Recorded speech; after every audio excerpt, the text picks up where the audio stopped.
Cette vidéo, c'est obligé de la voir au moins une fois dans ta vie. Ça, c'est l'aliment le plus controversé de l'histoire de la nutrition. Pendant 40 ans, on vous a dit que c'était une bombe à cholestérol qui allait boucher vos artères. Aujourd'hui, on va déchirer ce mythe avec la biologie. On nous bombarde de pubs pour nous encourager à manger des produits transformés et sucrés toute l'année. On nous pousse vers du faux bio, industriel, emballé dans du plastique, alors qu'on banalise les aliments magiques que la nature nous a donnés gratuitement. Si tu restes jusqu'à la fin, je te garantis que plus personne ne pourra te tromper au sujet des œufs, parce que ce que je vais t'expliquer sur cette feuille, c'est ce qui va te faire économiser des centaines d'euros en complément et surtout protéger ta santé. Tu me remercieras plus tard. Commençons par comprendre la source de ce mythe. En fait, après la Seconde Guerre mondiale, les maladies cardiovasculaires deviennent la première cause de mortalité dans les pays riches. Des scientifiques cherchent une explication.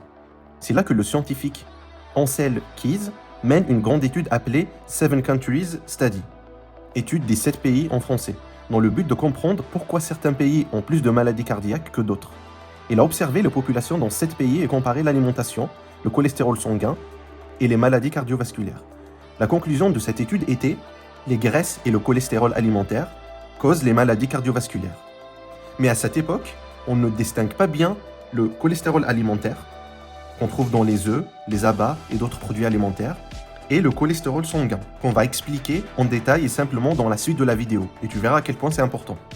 Et surtout, l'étude ne prenait pas en considération le mode de vie, comme la consommation de sucre, de tabac, etc.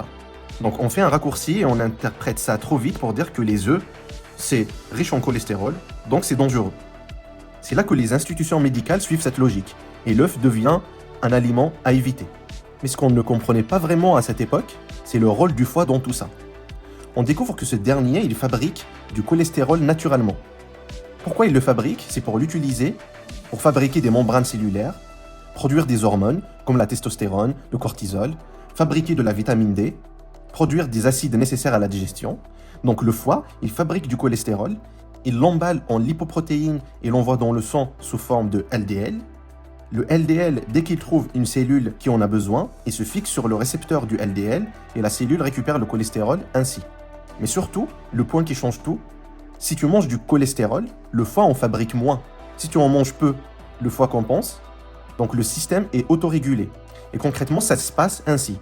Le LDL, il amène le cholestérol vers les cellules, mais il reste souvent un surplus dans le sang. Mais c'est le HDL, qui est une autre lipoprotéine, qui va ramener le cholestérol vers le foie.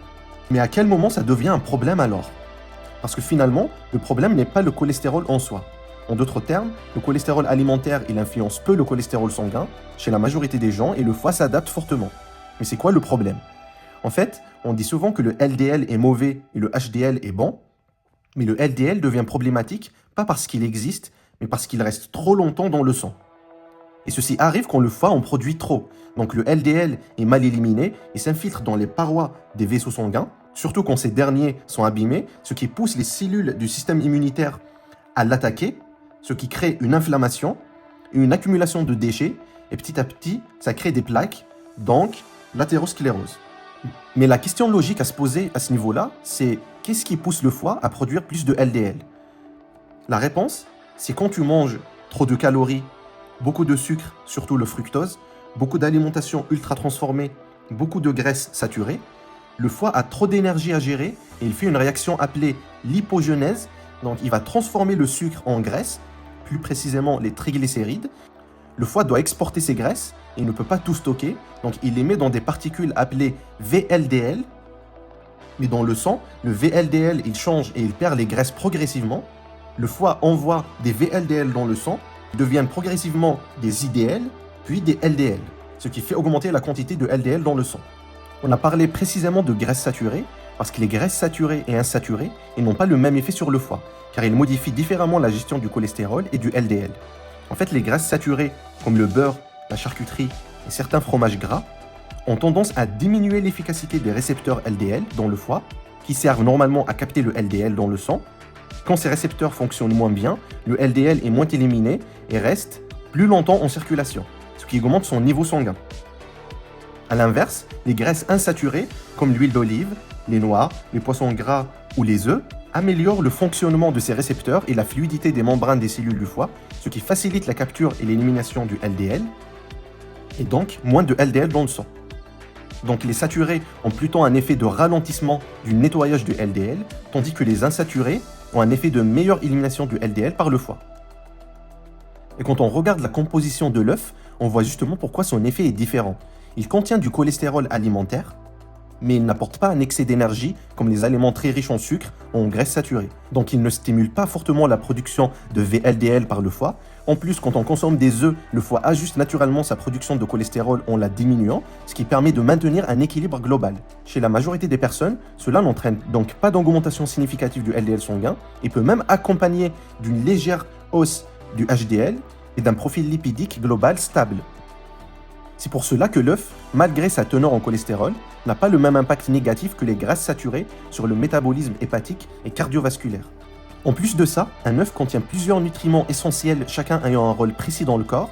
Les protéines complètes fournissent tous les acides aminés essentiels qui servent à construire les muscles et réparer les tissus et fabriquer des enzymes et des hormones.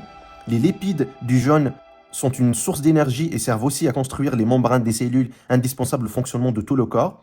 Les vitamines A, D, E et K ont des rôles spécifiques. La vitamine A est essentielle à la vision et à l'immunité. La vitamine D régule l'absorption du calcium et la santé des os. La vitamine E agit comme un antioxydant en protégeant les cellules du stress oxydatif.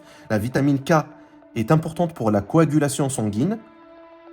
Les vitamines B, B2, B5, B6, B9, B12 participent au métabolisme énergétique, au fonctionnement du système nerveux et à la production des globules rouges, avec la B12 particulièrement importante pour le cerveau et que l'on trouve rarement dans les aliments végétaux.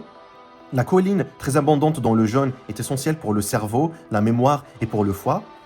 Les minéraux comme le sélénium protègent les cellules contre l'oxydation. Le phosphore intervient dans les os et l'énergie cellulaire. Le zinc, il soutient le système immunitaire. Le fer, il permet le transport de l'oxygène dans le sang. Au final, un œuf apporte une combinaison très complète de nutriments essentiels. C'est pour cela qu'on dit qu'il contient le potentiel de base de la vie, puisqu'il est biologiquement conçu pour permettre le développement d'un organisme vivant. Cela ne veut pas dire qu'il est magique, mais simplement qu'il est très dense nutritionnellement, comparé à des aliments très transformés, pauvres en micronutriments. Alors, si tu as le choix entre un paquet de chips déguisé en bio et un œuf, tu sauras quoi choisir, et si ce genre de contenu t'aide à mieux comprendre la nutrition simplement et scientifiquement, abonne-toi pour ne pas rater les prochaines vidéos.